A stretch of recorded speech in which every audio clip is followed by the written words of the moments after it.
Welcome back to our Peace Through Strength podcast, brought to you by the American Security Council Foundation. I'm your host, Joy Votrobek, and today we have our senior fellow, Alan Dowd. Welcome back, Alan. Hi, good to be here. Thank you. And we also have senior analyst, Laurence Sanford, with us. Thank you, Larry.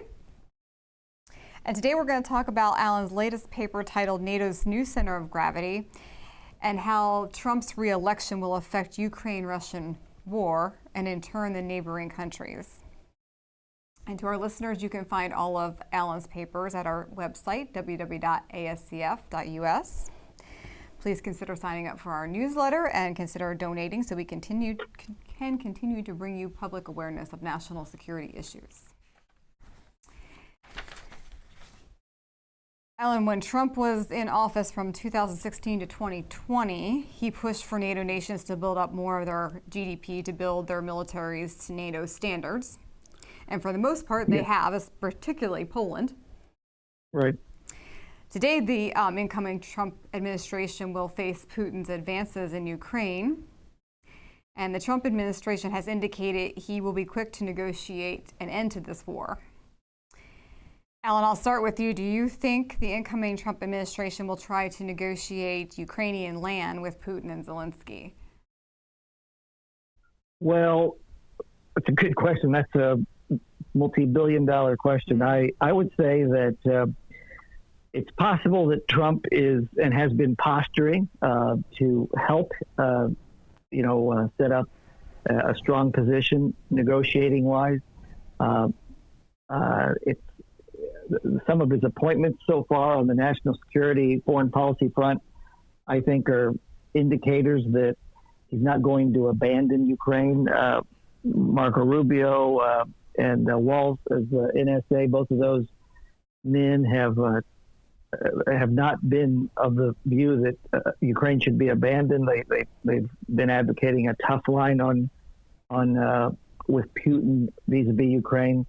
There's a lot of pathways to some type of negotiated peace, but any negotiated peace would have to include, or the key piece of it is Putin agreeing to it, right? I mean, I've said on this broadcast before, I've said in writing it, Putin could end the war tomorrow or tonight, and if Russia stops fighting, the war ends. If Ukraine stops fighting, Ukraine ends.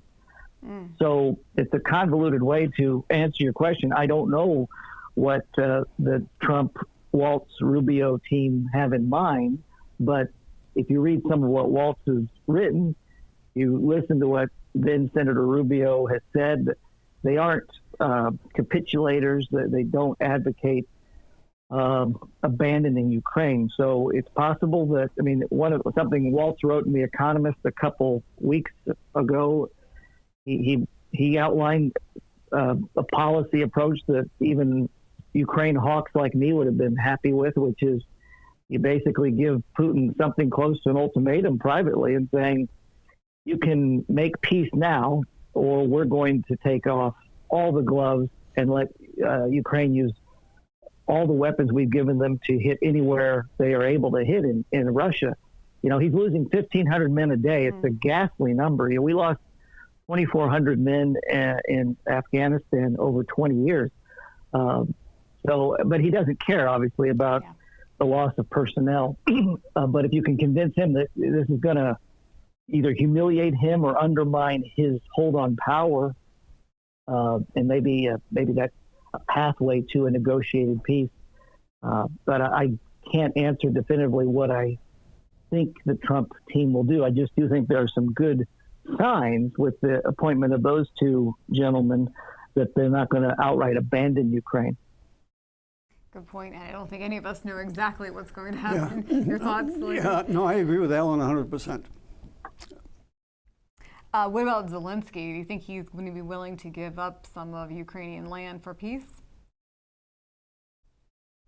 I'll let Larry take that first. Or? Okay. Well, I know he doesn't want to, but if he wants this thing to end, he's going to have to give up land. I don't see any way that Trump will continue this war under the present circumstances. I mean, the American position has been, well, we want Ukraine to win, but then we don't give them the means to do it.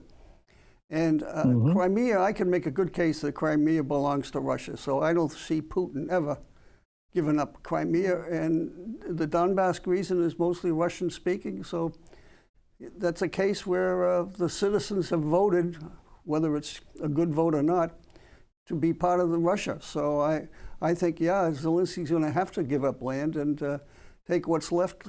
And the best analogy I can make is Korea. Nobody liked the so-called truce at the 38th parallel, but it stopped the killing, and look what happened in South Korea. So Zelensky has to just take what the circumstances are and run with it. Yeah, I think Larry makes very good points. There are many examples in history where land for peace has held. There are, of course, as Larry and Joy, examples where that's been hoped for and it hasn't borne fruit. But there's a lot of interesting parallels we can draw from the Korea experience. One of them is, as Larry alluded to, neither side was happy with the way that war ended.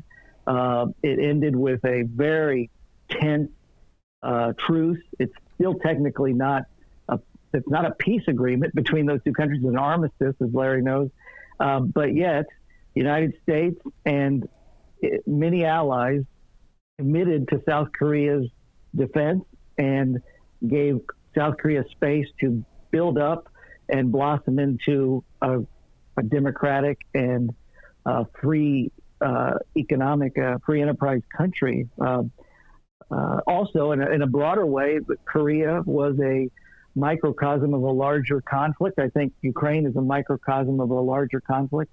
Yes. And I do think, and I've written this, I don't know for ASCF, but something Larry said, it's possible a pathway to peace is Ukraine biting the bullet hard, agreeing that Crimea will not be Ukrainian.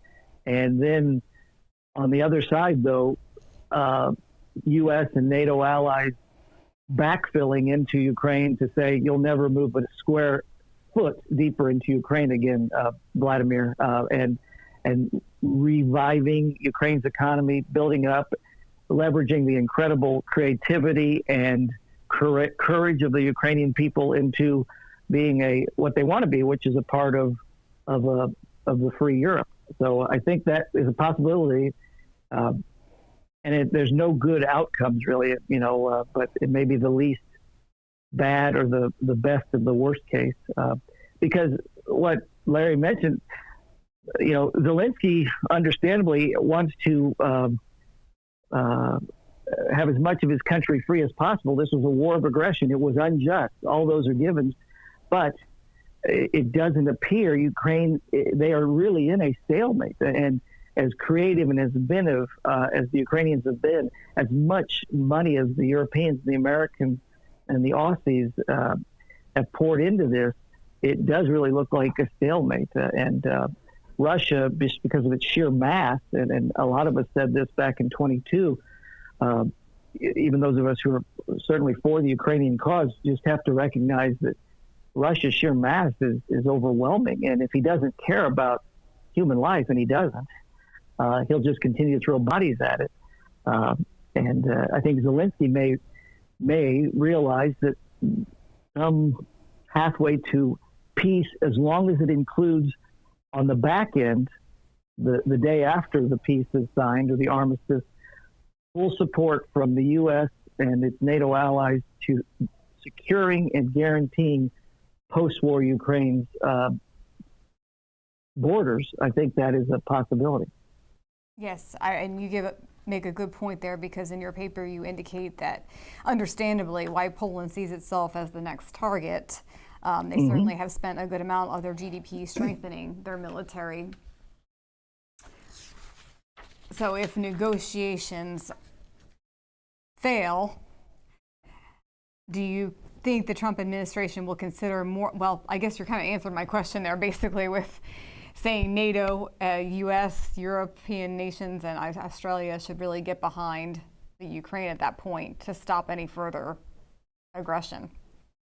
Well, the Ukrainians, the Europeans, literally this week, there was a big meeting of EU heads of state about how do we deal with Ukraine if the Americans do pull back. I think they will try to carry the burden on their own. As we talked about last time, the Europeans, the EU states have delivered more total, dollar or euro to Ukraine than the Americans have.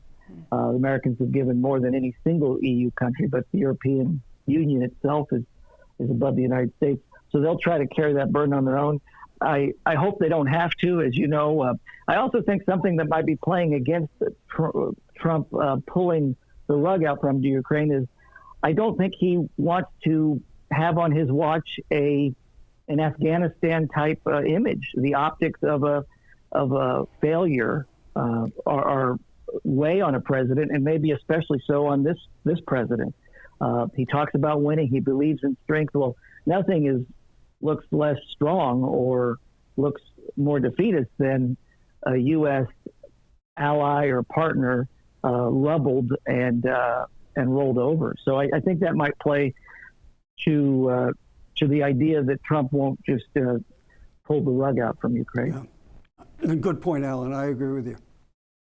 And you really walked right into my next points as well, as Zelensky has asked Trump to adopt a similar peace through strength strategy as President Reagan did to deter Russian aggression. And Ronald Reagan faced a Cold War with the Soviet Union. He increased our military spending to deter nuclear attacks from the USSR. He also worked with our NATO allies to deploy new weapons, and it worked. Alan, Larry, do you think the incoming Trump administration will consider bolstering our U.S. military, not only to deter Russia, but also deter aggression in the Middle East and South China Sea? You want to start, Larry? Sure. I'll follow. Yeah, I think he's made that a promise, and based on his previous administration, he believed in peace through strength. So, yeah, I think he's going to build up the U.S. military. The big question is, how do you build up the U.S. military? More ships, more planes might be helpful, but that's not the answer. We have to do things like getting better leadership, enforcing internet, developing more capabilities in the space, and developing alliances. I'm an ex-Navy man, and I was home ported in Japan, and wonderful shipyard facilities there. I think we have to start using our alliances of Japan and Korea to build up our Navy. Sweden and Germany build marvelous submarines. So the U.S. has a very severe problem in capacity of building ships and submarines. So I say we make deals with our allies. So there's a lot of things we can do to bolster the military, not just necessarily spend billions of dollars on a carrier task force or more planes that will be shot down by missiles. So I think he's going to build up the military. Let's hope it's in a productive way. And and a good example is Musk, Elon Musk.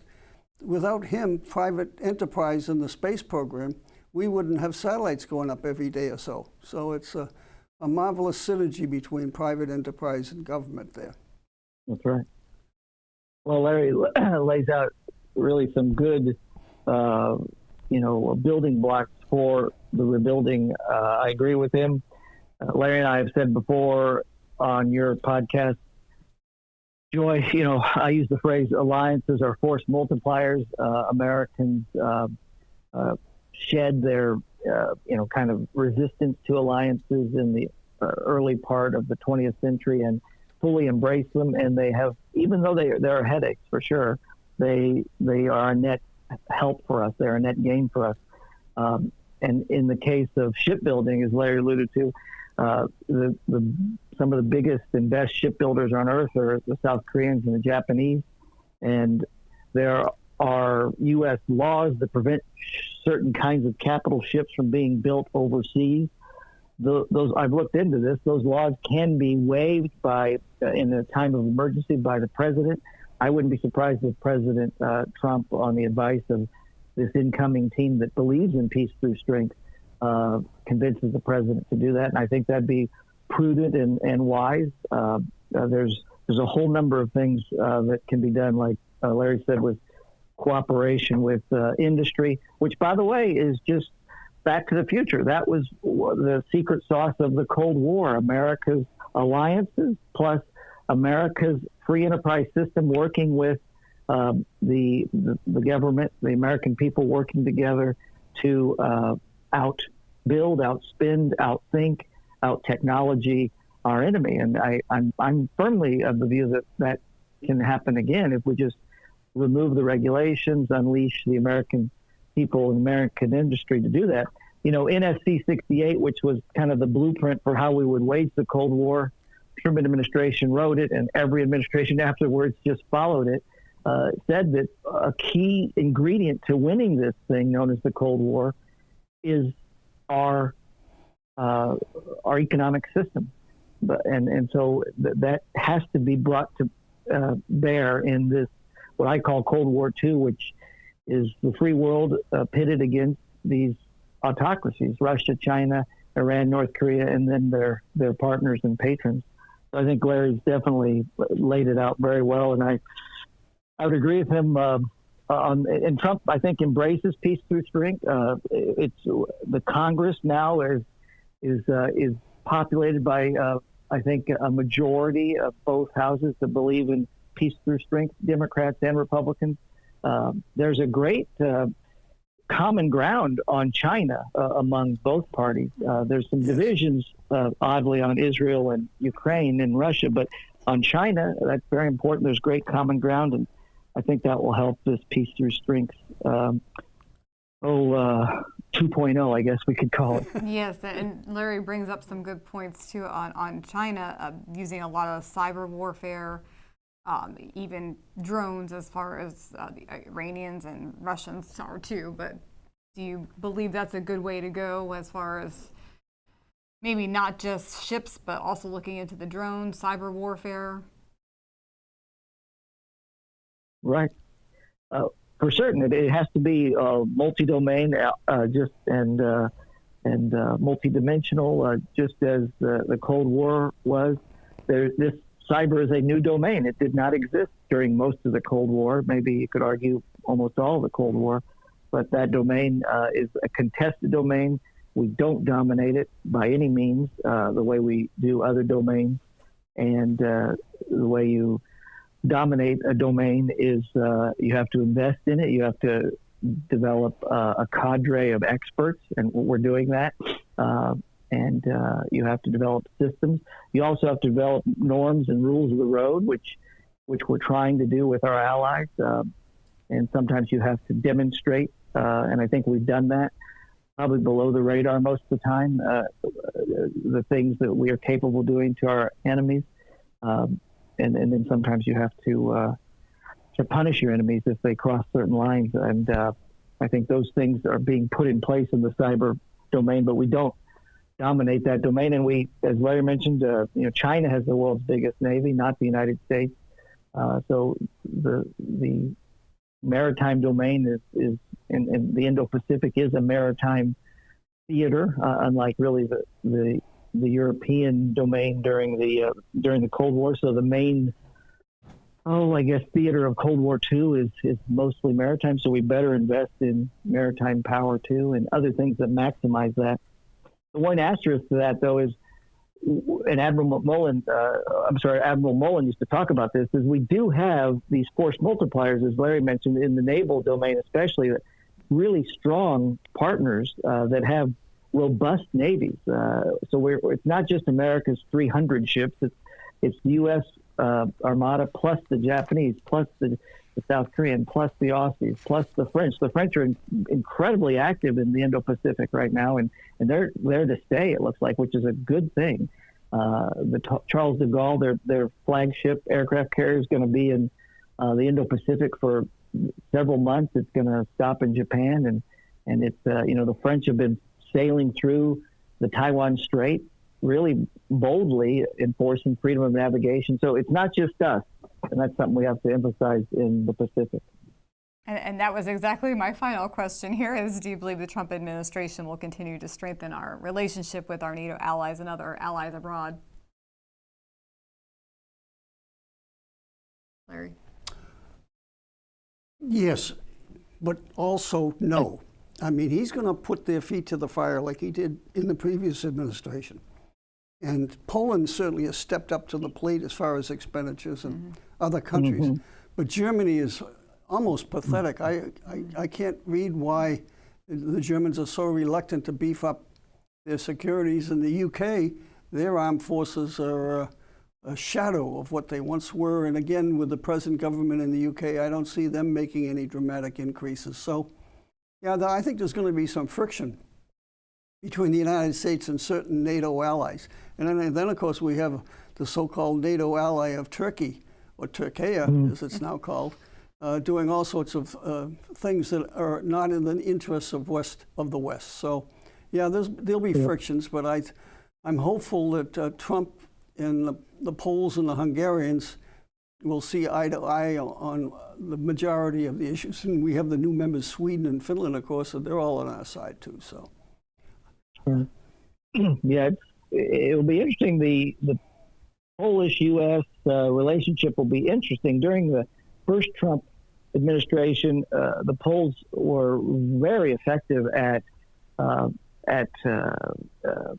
getting on Trump's good side, for lack of a better phrase, and obviously they were investing in defense even before Trump came along.